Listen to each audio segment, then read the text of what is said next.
Hello and welcome to Escape Forward, the space where I have the privilege of talking to friends beyond my original realm of competition policy about anything else that is interesting, industrial policy, trade, US, and particularly tech policy. We are going to have a number of conversations around AI, the topic of the moment. And it is absolutely clear that this massive revolution and the way in which Europe is going to position itself in it will be pretty much make or break for the continent. And the AI conversation globally, but in Europe in particular, has multiple strands. Of course, we won't be able to discuss them all today, although I have a very versatile guest who's able to talk about almost anything in this space.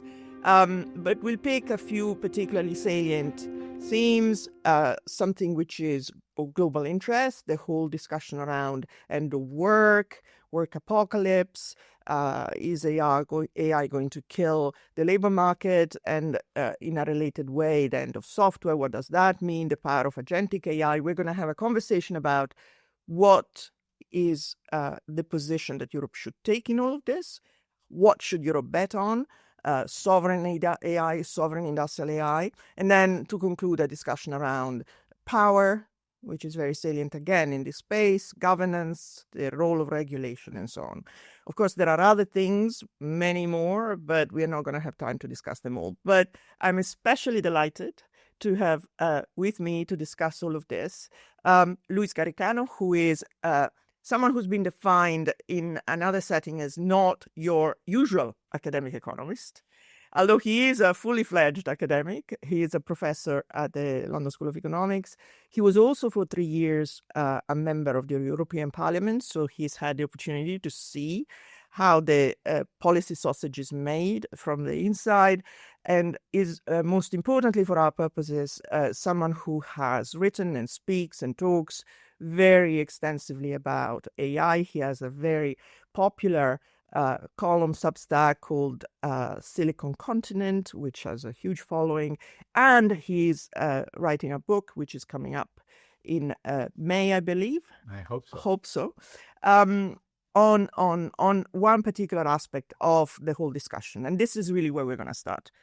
Luis, welcome. Thanks very much. And just to break the tension, your book is going to be called Messy Jobs, and you can tell us about the book in the course of this discussion.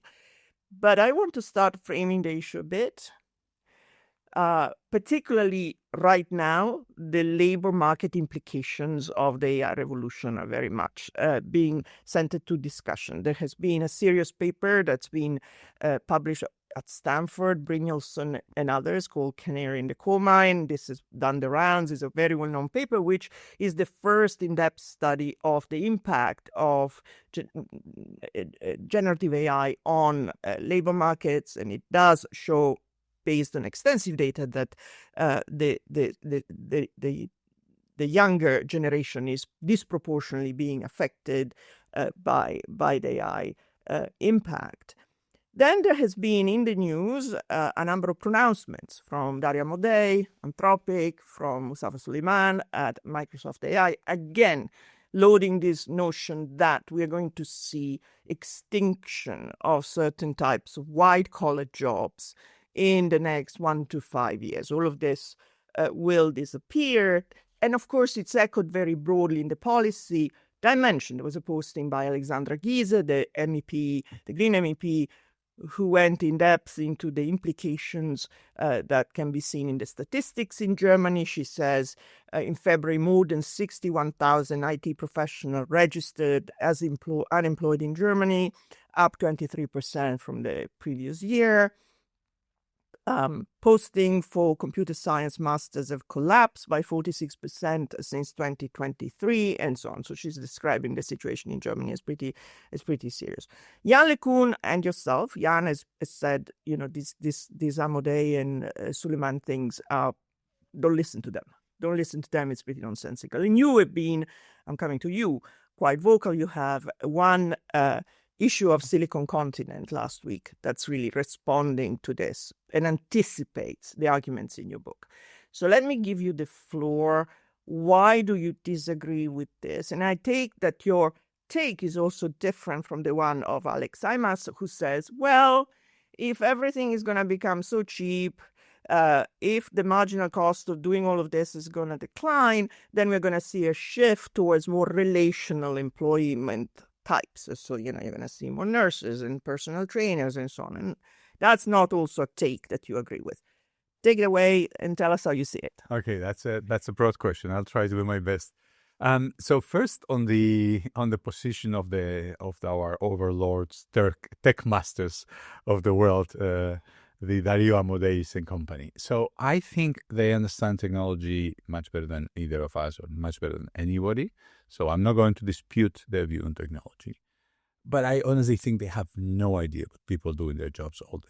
They have no idea. They think that a project manager is somebody who's staring at Gantt charts, and they don't realize, a constructor, when you've done some renovations in your home, somebody who comes in and tries to get the electrician to work together with a carpenter who hate each other and they want to come at the same time, and he's trying to solve conflicts and he's trying to get stuff done and trying to get the project moving. There is a lot of work that is not digital information processing.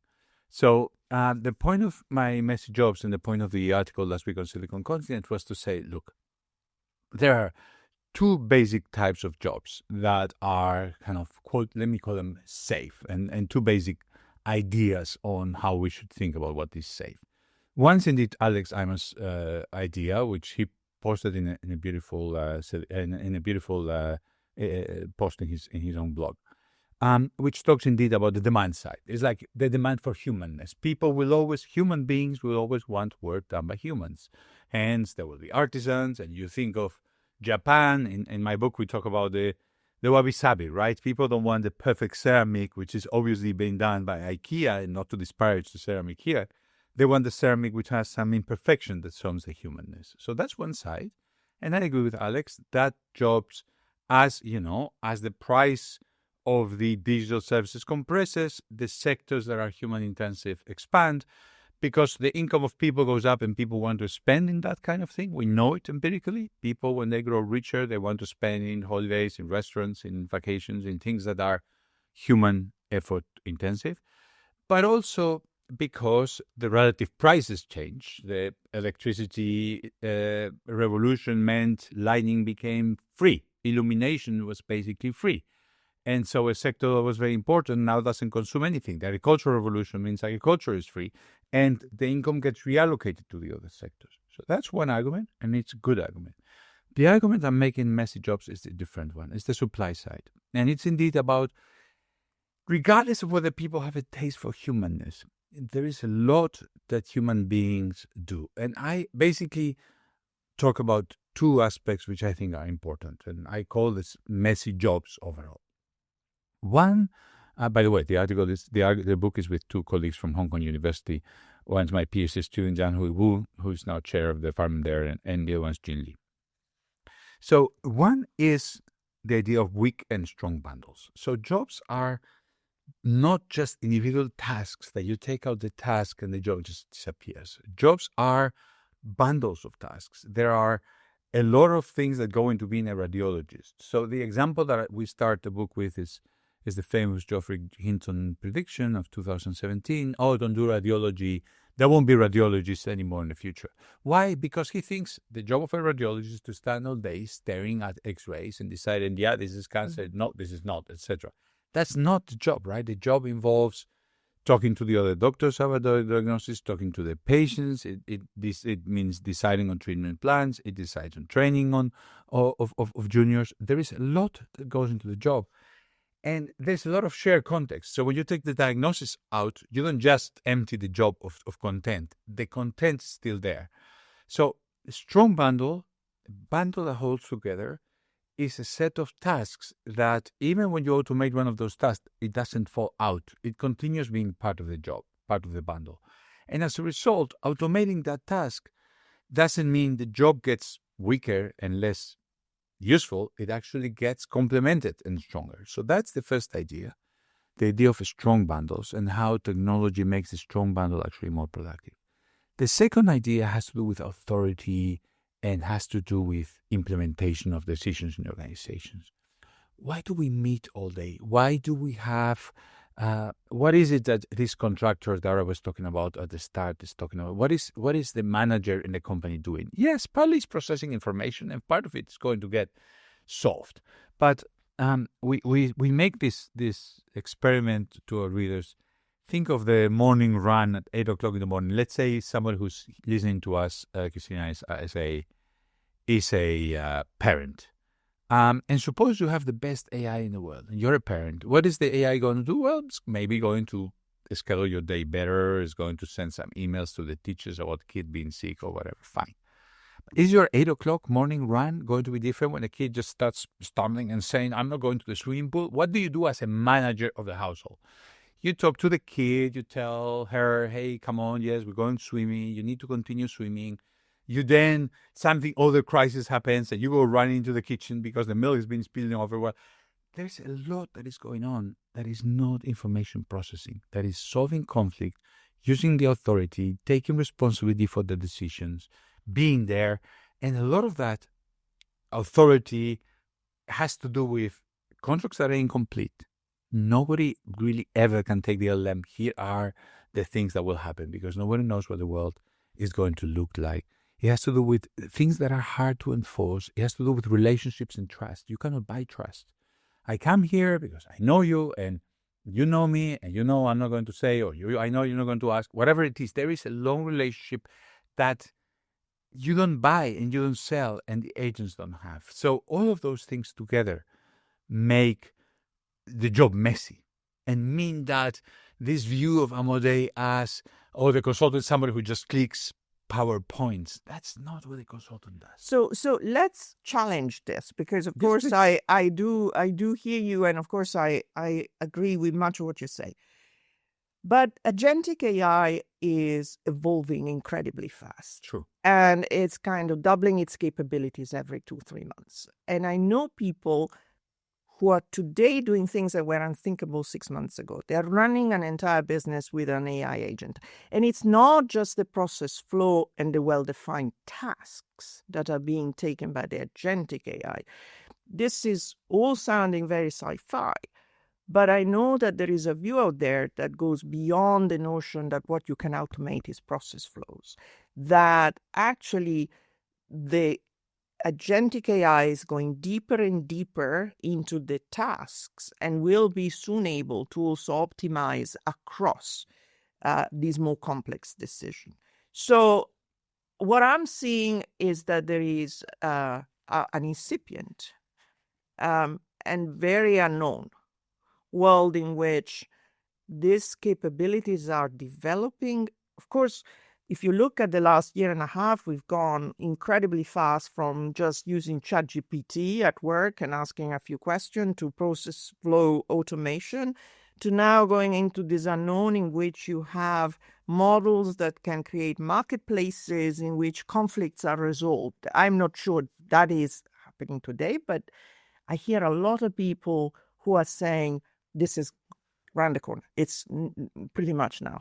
How do you see the capability of the tool? What we have seen since Christmas with Cloud Code and Codex, the move from chatbots to agents, as that you're pointing out, is a nose. Okay, and those who are also doing research use it as a tool every day, and we keep being blown away by what it can do. As you said, in situations of ambiguity, in situations where judgment is required, you give it enough context, you ask it to make a good decision, it tends to make a good decision. There are limitations, even if the context windows grow. The context window is the amount of stuff that you can cram into the current working memory of the system. Even if it grows, the truth is these things still don't learn. So you first program the LLM, then you deploy it. You don't actually have a machine that is continuously learning. Yann LeCun famously has been very critical of that kind of feature. And also, they don't learn from the world. They learn from the words. They learn from our words. They learn from text. So they don't yet have what is called world models. So there are limitations, but I don't think that's the part that I want to emphasize as much. The part which I mean, both of those limitations mean there is going to be context, and there is going to be friction. There is going to be a lot that the humans will have to add. What I want to add is, as long as you have a human organization, you're gonna need a human to make a decision, and you're gonna have, as long as you have unforeseen contingencies, you're gonna have somebody who's gonna have to decide which way are we going to turn. And it's not the point of many of these decisions is that there is not necessarily a better or a worse decision. This is a judgment call. Are we going to go in this direction or in that direction? Well, it's going to depend on, I think of a country deciding to go to war or not, which is kind of the ultimate human decision, right? You could say, well, the AI should do it. Well, there's a lot of judgments that have to do with what our preferences are as country, and it's not going to be just process information and come up with a decision. And maybe the AI is going to give this decision maker a lot of information, and maybe it's going to run how the troops are going to deploy in battle. But there is a decision that is irreducibly human. So to me, as long as the future is unknown and as long as the contingencies are foreseen, we have this irreducible role for humans in being the one where the buck stops, where the decision is made. The entrepreneur, if you tell the LLM, make a good justification for this argument, is going to make you a great justification for route A. And if you ask it, make a good one for route B, it's going to make it. And you're going to have to make a call. Are we going to go A or B? So unforeseen contingencies will continue to exist.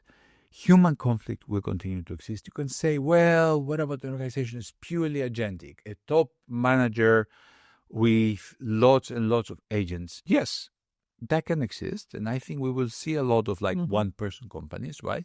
Right. You can be your own person running the accounting AI and the finance AI and the marketing AI and making lots of decisions. At the end, there's going to be a human who's going to make those decisions. And I think that it's going to be interacting with other humans, because the economy only creates value to the extent that it's serving humans. So I think that's at the end, those are the reasons that I think that the agents are going to be fantastic, but they're going to have limitations.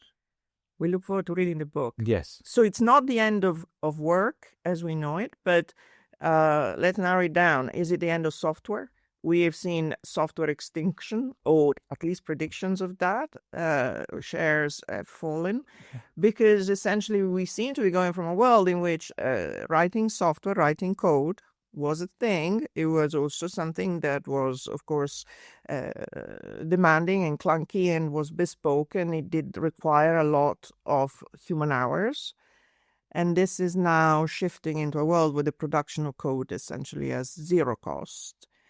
And that is going to mean obviously quite a lot for people in this sector. Yes, I think that there is a recent March 26th Federal Reserve article which didn't see, I don't think we are seeing drops in jobs, even in jobs that you would think they should be dropping a lot, like travel agents.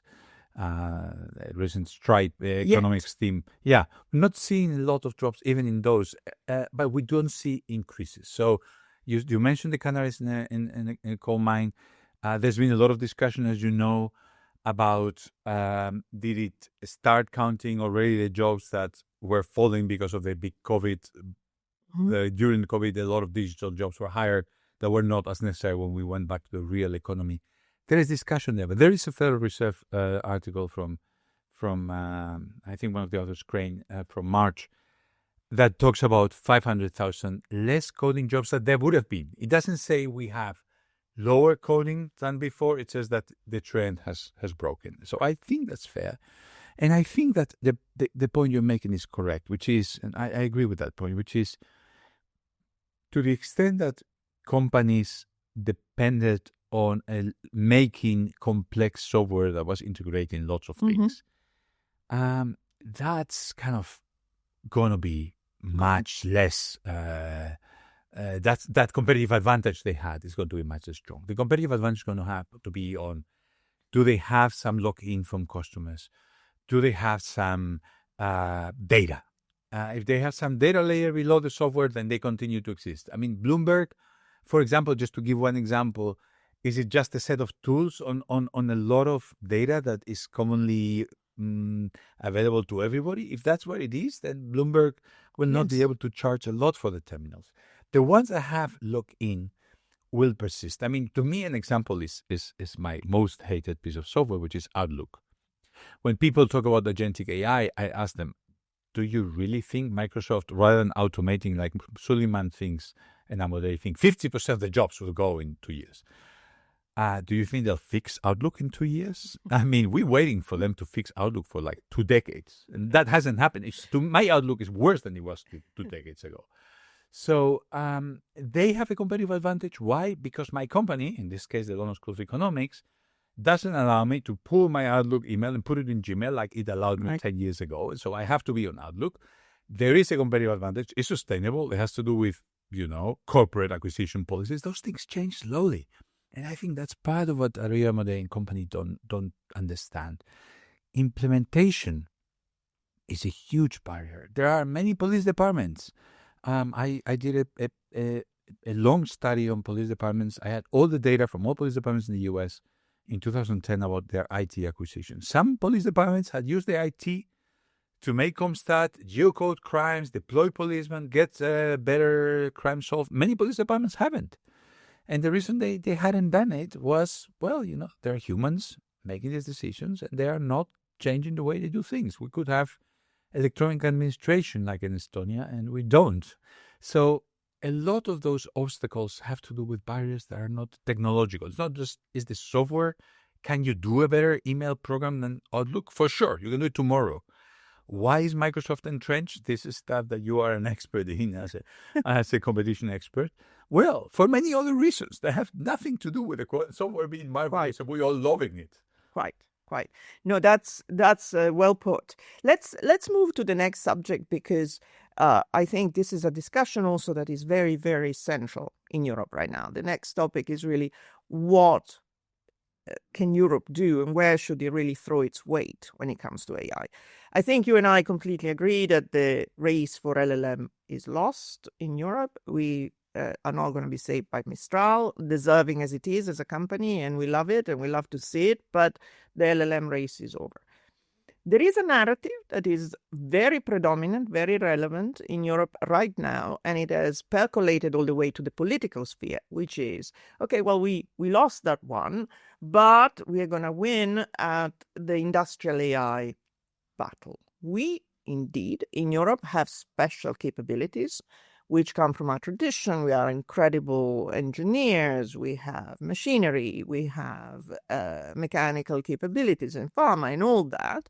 If we combine those unique assets that we have with the capabilities of AI, it won't be an LLM. It will be a narrow model, it will be a bespoke, it will be a next generation model which will use industrial data. Then we can power ourselves up in the areas where industrial AI will be important, robotics and everything else, and we will win that race. And that's, I want to hear your views on that, but there's also one additional step, which is, and we're going to call it sovereign AI because it's European. And that's the bit which I think is fuzzier, because we can combine, I think, industrial types of models of this nature with our capabilities, but it doesn't mean we are setting up new platforms and new models for the foundational level. So when we talk sovereign, what sovereign are we talking about here? The discussion on sovereign is about something I'm very involved in, and it is about, well, let's create the foundation for the infrastructure. That kind of vision is not foundation infrastructure, is essentially building sovereign applications. Yes. Please just expand on that, because that's very, very important. I think it's very important. I think, let me start from the end, which is where we do have an advantage. I agree with you. We have the possibility of winning the implementation race because we have very good data on health, we have very good pharma companies, we have very good engineering and mechanical engineering companies, and we have that data. Now, I think that's a race we can participate and we can win, and we should focus on that.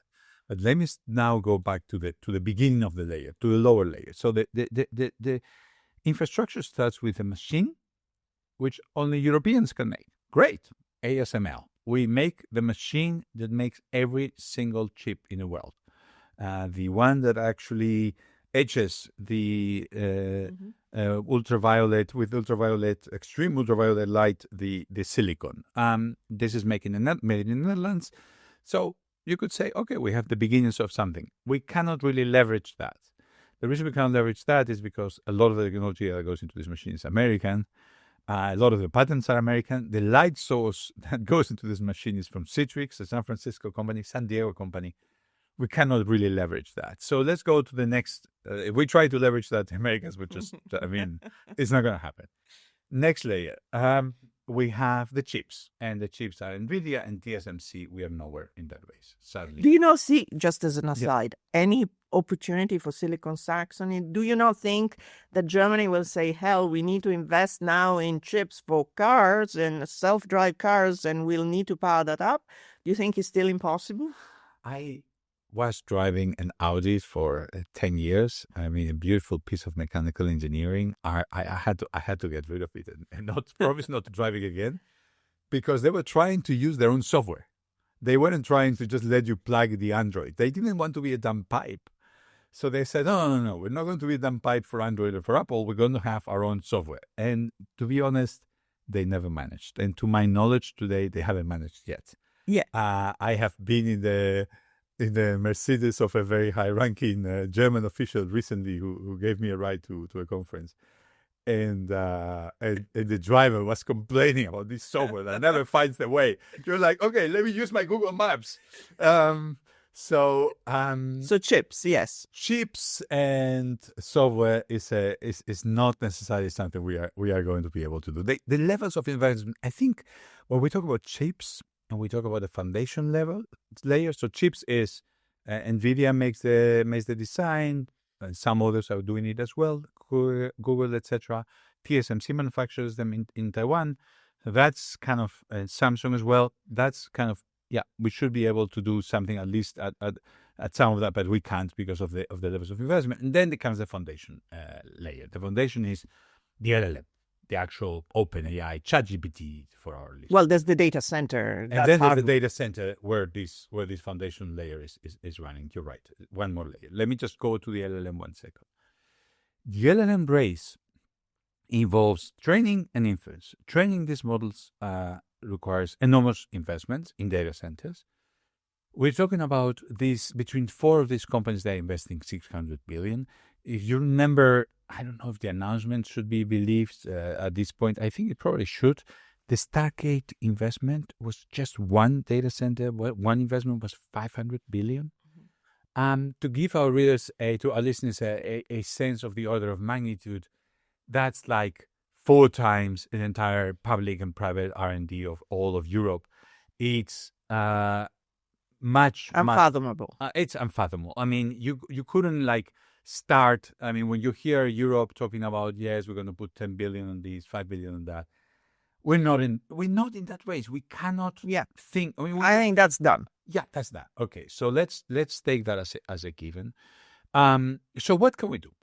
What we can do is we can ensure these models are interoperable. You were there at the start of the wars of the social media wars. Imagine if the network graph that I have on Twitter, which obviously I'm not, I keep calling it Twitter. That's my we all little do. We all do. That I could just move it somewhere else to Blue Sky. That was my graph. It was not owned by them, but mine. If this was interoperable, the market power of this industry would be very different, because I could just send a message. People could see it from Facebook. They could see it from Meta. They could see it from Blue Sky. They could see it from the WhatsApp, whatever it is. The whole market power situation would have been very different. We really messed up that race. Now the incumbents are extracting enormous rents just by being incumbents. I mean, if you think of Uber, who's providing a huge service to Europe, there's no question about it, by actually allowing you to find a place to move from one place to another in Brussels, which was impossible, for example. But it's extracting, siphoning all these profits because we're allowing them. It's just like literally monopoly rents. There's nothing special in the platform. We have to avoid that. So interoperability is crucial. This is easier with LLMs because when you see what a skill is or what any markdown file is for one of those LLMs, it has what is called an API call. The API call says, go to this model, send this, and come back. You can just literally just change the API call from model A to model B, and everything can continue. So we have to ensure that interoperability, we have to ensure that competition. And if we ensure there's competition at that layer, at that LLM layer, and we ensure these data centers are encrypted and they are local. We have a lot in Spain now in the Iberos, how do you call that river? The Ebro River in Spain. And we have quite a few. They are Azure and Amazon Web Services, by the way. They are not European, but they are in European soil. Imagine they're encrypted. Imagine they're local. And then we put all our efforts in developing this implementation layer. It's what I'm calling, with a colleague called 𝗀𝗂𝗍𝗂𝗁 𝗂𝗂𝗏, the smart second mover strategy for Europe. And what does the smart second mover mean? It means let's use our advantage in manufacturing, advantage in pharma, advantage in health data, our enormous public sectors, which, by the way, anyone who's gone to the US knows they work 100 times better than the US public sector. The US public sector can get anything done. You still send your taxes in a piece of paper often. And use that to be the best ones at applications, at implementation, to use this data to conserve a competitive advantage. Success would be if our pharma companies can stay in Europe and do AI in Europe. Disaster would be if they have to move to New Jersey, because the only way to do pharma AI data is by moving to New Jersey. That would be catastrophic. So let's unpack this, because there's so much in this. Yeah. I'm with you that at this point, we absolutely have an urgent mission as Europe, which is to implement at the fastest speed we can. And it seems as if industry, of course, is of course going there. I was mentioning to you, I was at an 𝗱𝗏 last week, and there was this gathering of all the 𝗀𝗏𝗏 of the German manufacturing, from Bosch to 𝗱𝗏𝗃 and the car companies and Siemens and so on, very much pushing this idea of industrial AI. We're going to be sovereign in industrial AI. But the idea indeed is implementation, application layer. And that seems to be something, of course, that everyone needs to push.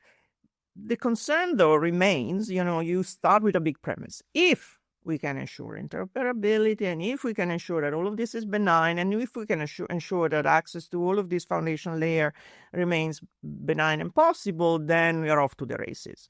And indeed, in fact, I recommend your two Silicon Continent posting on this. You have one last July, I think, and one in March, which updates, but they're very thoughtful, and I agree with much of what you say.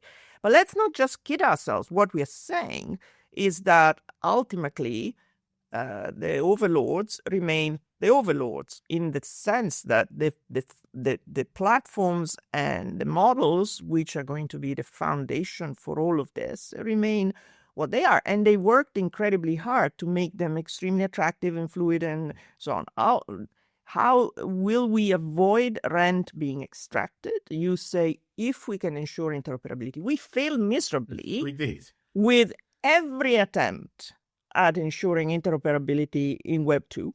Yeah.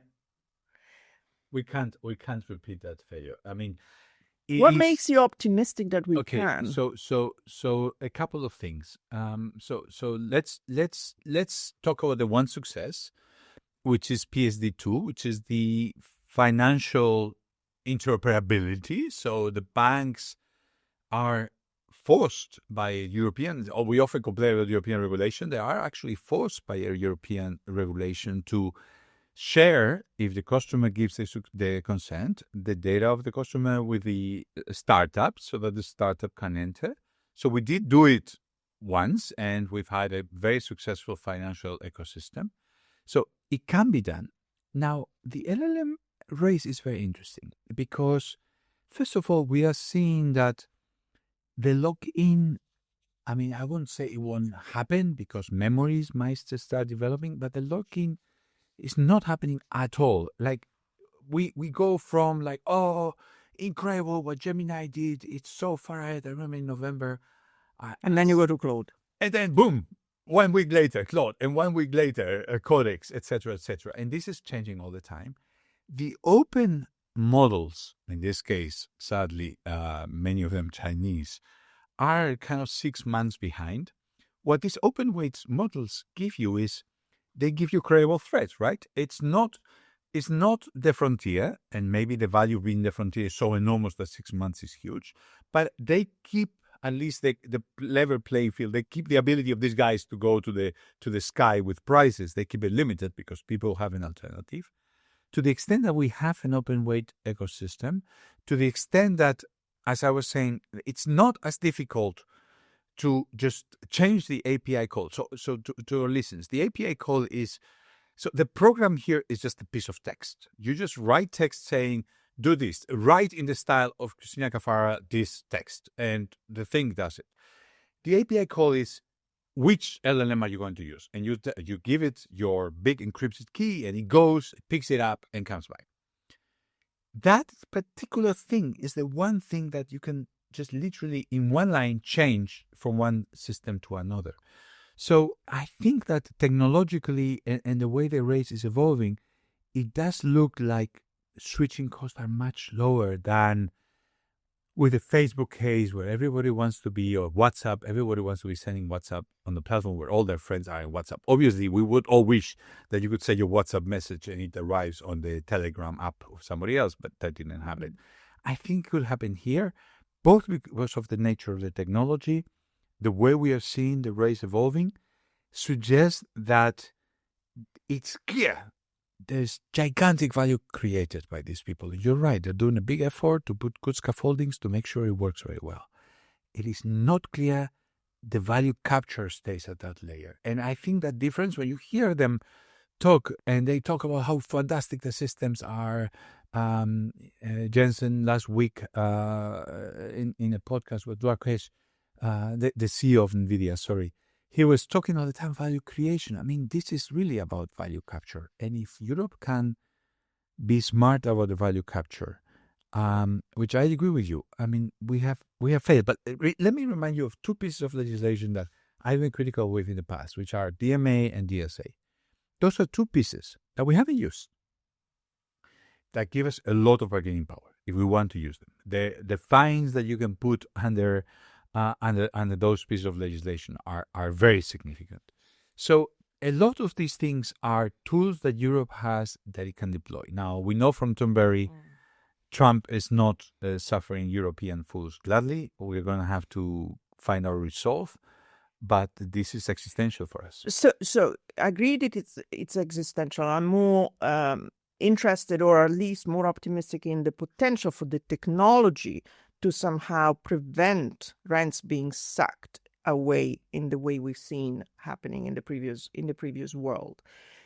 Because relying on regulation, I'm very much a skeptic, yes, and I am very much a pariah in Brussels for saying this. But look, the reality is, you say, and we can all say and stand here and cheer and say the DMA, DSA potentially are very lovely. They do nothing. They are still talking about Google search. Could they possibly give access to the search data? I mean, this was a problem that I addressed in 2012 when I was working for Microsoft on that very same problem. We're nowhere. We're nowhere with regulation, even before you get to Mr. Trump.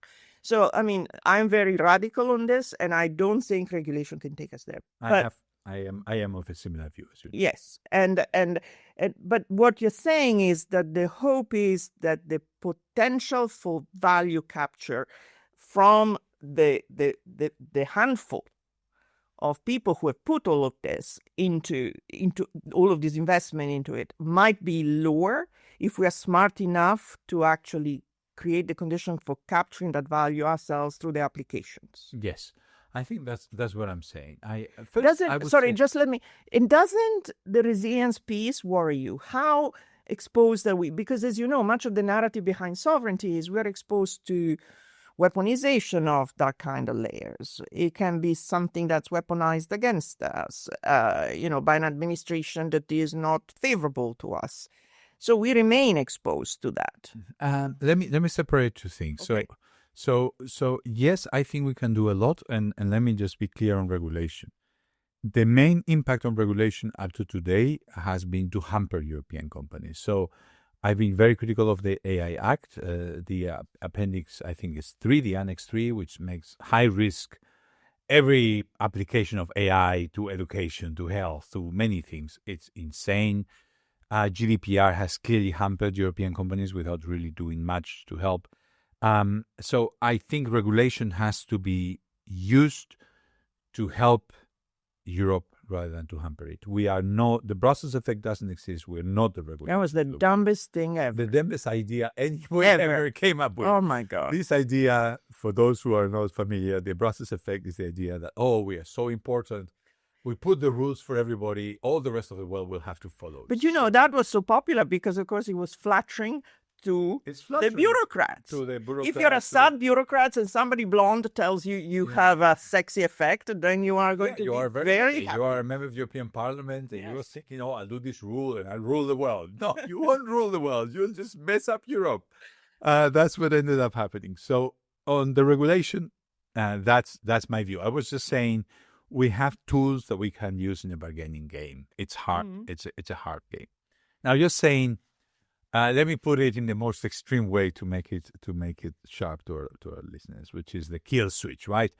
Are we not exposed to Trump tomorrow saying, you know what, you guys are relying on Azure and Microsoft, on Azure and Amazon Web Services and all these. I think 60% of European data is on those 3 big more than that American clouds, the Google, Amazon, Google. This possibility of like Trump just killing us in one go exists. And I think the most obvious one is payments. We all do our payments on MasterCard and Visa. And the Americans can literally, this is amazing, right? They just did it to a judge of the Hague who sadly found he couldn't use MasterCard and Visa. The Americans could literally say, you're no longer using payments. So imagine what that could be for the European economy. It's unthinkable, right? We have built our economies on the assumption that the Americans were our allies. If we have to think that the Americans are our enemies, a lot of what we're doing doesn't make any sense. But this is at every level. I was speaking to the Danish pension funds. Yes. Of course, very concerned about Greenland. Yeah. And their assessment is that if there was weaponization of American bank towards them, like, for example, you cannot post collateral, your cash management becomes... The lines of the Federal Reserve. Weeks. Yeah. They have no life after 2 weeks. This is the level of dependence. Yeah. The Federal Reserve traditionally, every financial crisis has given swap lines to everybody, which means you can get dollars basically in exchange for whatever currency you have. If we are in a world where in the next financial crisis the Fed says, like, you're on your own, we're not helping. These are things that are very harmful to the Americans as well, right? If they want to kill MasterCard and Visa, they can kill MasterCard and Visa. And if they want to kill the dollar, they can kill the dollar. If they want to kill Amazon, we have to... But they don't have to kill, do they? There can be just some threat, degradation of functionality. So I've been thinking a lot on this second mover. So let me just separate two things. So let's say we do need some sovereign cloud for certain government functions, okay? I don't think we can run our defense on Azure, okay? And it's true that Microsoft goes so deeply into our economies because everybody is on Outlook and on Office, and that means that everything is to some extent on the Microsoft cloud, even if they don't realize. But let's say that what I'm trying to say is all ministries are on Microsoft, whether they want it or not. But let's say that little by little we can move. We are seeing it. We're beginning to see it. We are beginning to see it. At least those functions out. Now, for the rest, we have to accept that we are relying on American clouds. What can we do to make that reliance less hurtful? So the sovereign clouds, not sovereign at all, that we're building in Spain, around the Ebro, sovereignty washing. Those are not, because they're Amazon and Microsoft. But and indeed, it's Spain, it's Portugal, and it's the Nordics who are basically in this race simply because we have cheap energy, and the Germans, the French, etc. Whatever they want to do, it's not going to be as possible. You need solar or you need water, etc. We can at least make sure all the data is encrypted. We can at least make sure the data stays in Europe, and we can at least make sure that all of it remains movable from one cloud to the other. These are, as you very well know, easy things to say and maybe harder to do. But encryption, I think, is happening, and localization is a requirement that is right now in place.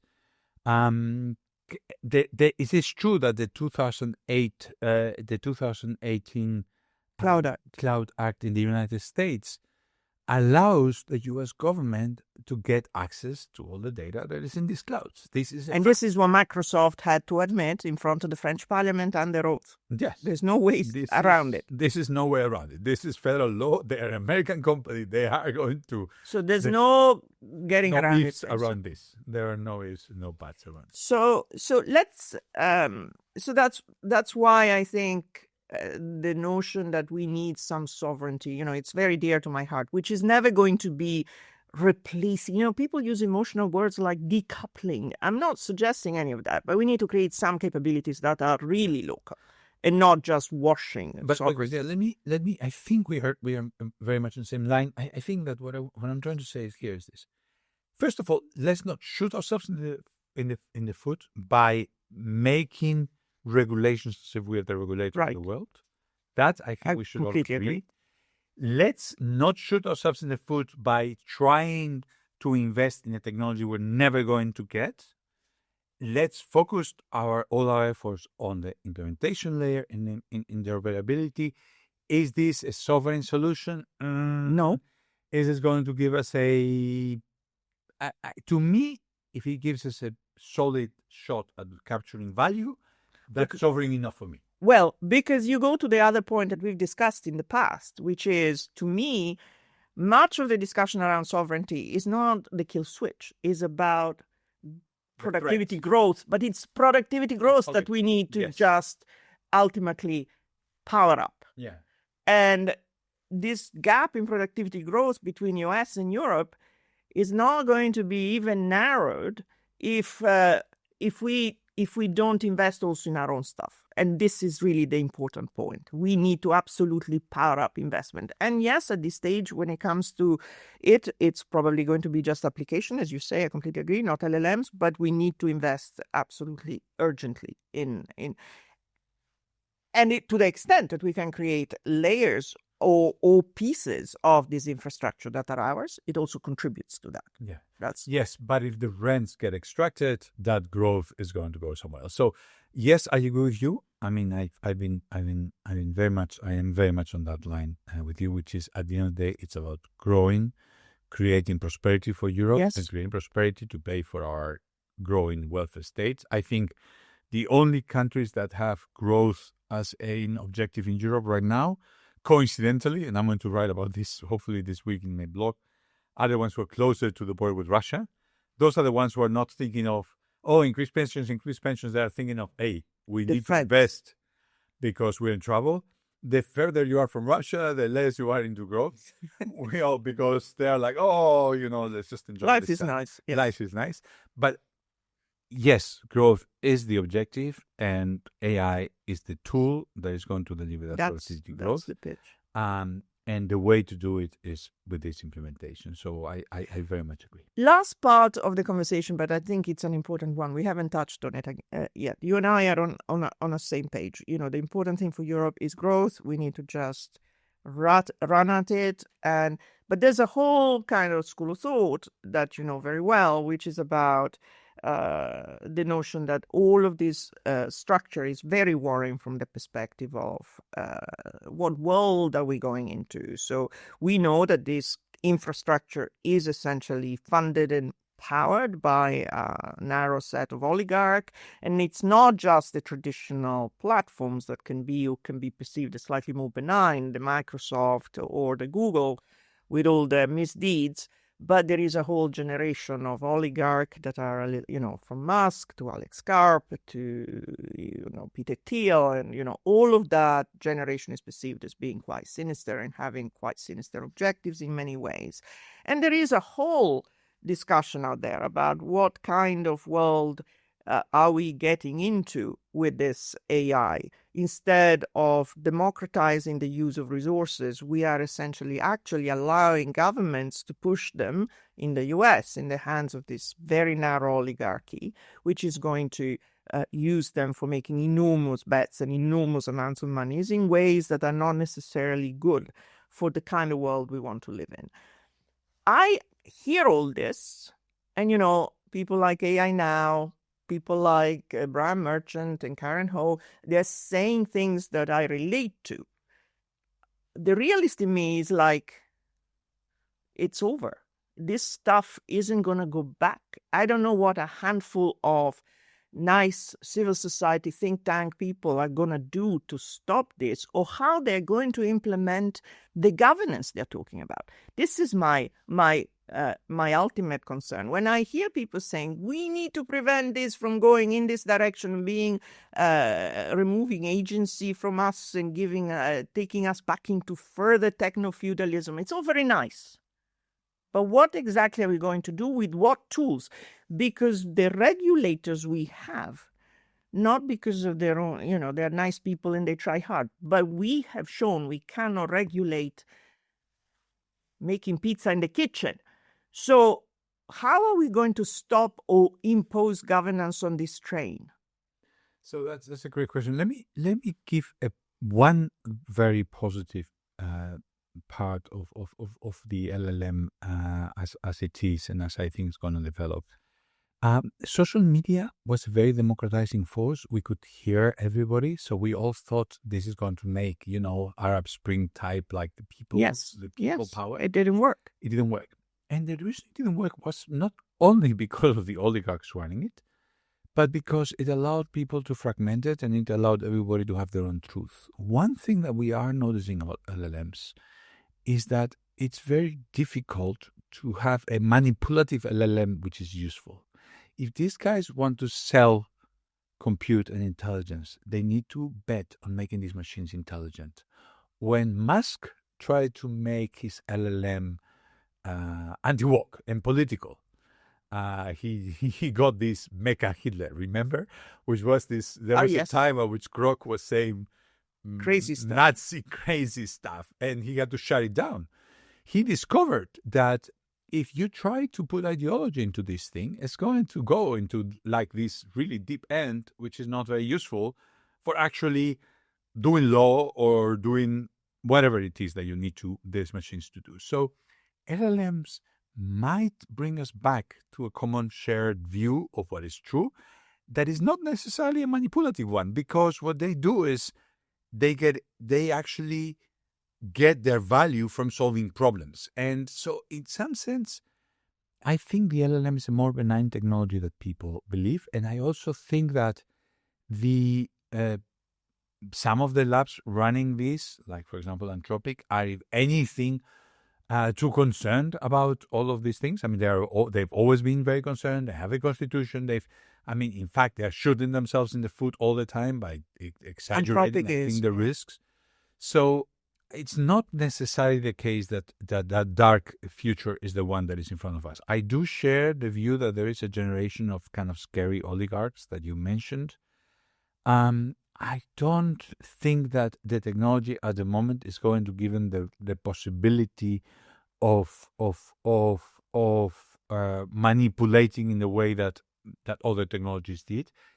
The solution is not regulation. It's the same that we went over when we talked about Europe. The solution is competition and interoperability. If we manage to keep this from tipping towards one system to rule them all, the Lord of the Rings magic ring, if we manage to keep to do our best to have the data movable, the APIs movable, and to have us able to continue to have choice, I think that is the best we can do in terms of governance. I don't disagree, but the question is, what kind of competition can we have when ultimately, and they are telling us directly. I was reading the interview of Thomas Gurian, who is the head of cloud at Google, with Thompson, and he was emphasizing the massive advantages of integration that these companies have, because, of course, they are capable of running it. Now, also the cyber piece is integrated. Google was very smart. They bought Wiz. And at the time, I said, why isn't anyone saying anything? Because, of course, it's efficient for them to integrate Wiz and cybersecurity. It's a competitive advantage, which is what they should be thinking about. No one in DigiComp did a thing about this, but that's how it is. So the question is, we are in a world in which, yes, competition could save us, but we still have a very, very small handful of people with the resources, the lakes of data, the forests of GPU, the amounts of money, and they're in bed with each other, because you can see they're all buying from each other. So Google invests another X billion in Anthropic, and then AWS sits. So, if there is an interlocking directorate kind of structure, it's that one. And I just am not completely relaxed about that future. I'm not completely relaxed. I see three advantages you mentioned, which could potentially be the source of monopoly power. Clearly, as you said, the security could be a big deal. Right now, the big advantage of the data centers is security, right? To run like Amazon Web Services or like Microsoft, to run thousands and thousands of instances of all of these programs of everybody without having data leaks. I mean, that's out of the reach for anybody. That there is no entrant who is ever going to replicate that. So security is a problem, and that's why I do think that the data center is very hard. The other switching cost could be memory. As these things start to remember you and know you, then you get stuck, and you are kind of it's hard to change. That's why, I mean, we need and the other one, of course, is data. If you have the data, you have the power. We do have the data in Europe, the health data. Think of our health systems, which are fantastic. Our manufacturing data we have. If the software layer gets commoditized, a lot of those advantages that you were talking about from Web 2.0 are going away, and there is going to be the data, which is the advantage, to the extent that the Azure, AWS, the data centers are local and encrypted. The data is the advantage. We can rely on that, and to the extent that the LLM is competitive, we can rely on that choice. I think there is a scenario where Europe does move fast on the technology, and where we can keep the control of that final step. That is my hope. We are nowhere near where we should be in this race, because we've spent years kind of sabotaging ourselves. I think the biggest enemy of Europe is not the tech oligarchs. Absolutely. It's ourselves, who are just putting all the time stones in our own path. And we need to get our act together. If we do get our act together, I am very hopeful. I mean, we're not some little power. I mean, we're talking about that at the start. We are the second largest consumer market in the world. And we should not accept this slide into irrelevance, this slow death into the darkness. We are just accepting as if this is inevitable. This is not inevitable. I mean, Europe has been, for 400 years, the main innovation and technological power. And I wrote this piece, Constitution of Innovation, with Ben Homsor and 𝗍𝗂𝗍𝗂𝗍, where we were talking about how even in the late 70s, Europe was the main tech power in the world, in nuclear, of course, in planes with Airbus, all the technologies, cars, everything. Now, this is why it is unfathomable. Yeah, because 50 years ago, we were the leaders. But there is a power law which has meant every year we have sat on our backside in the last 15 years. Things have gone fast and we haven't caught up. But I like to end on this very positive note, because we are running out of time. We've run out of time. But I think you putting this point really sort of speaks to my heart, because I personally do feel very strongly that Europe is a superpower. We just need to act like one. And it is something I always say. So I think your hopeful note at the end, we may fail, but we don't have time to fail, and we shouldn't fail, and we should think in a positive way that we will make it, is the note I want to end on. All right. So this is a wonderful conversation. Thank you so much, Luis. Yeah, Thank you. It was a lot of fun. Thank you.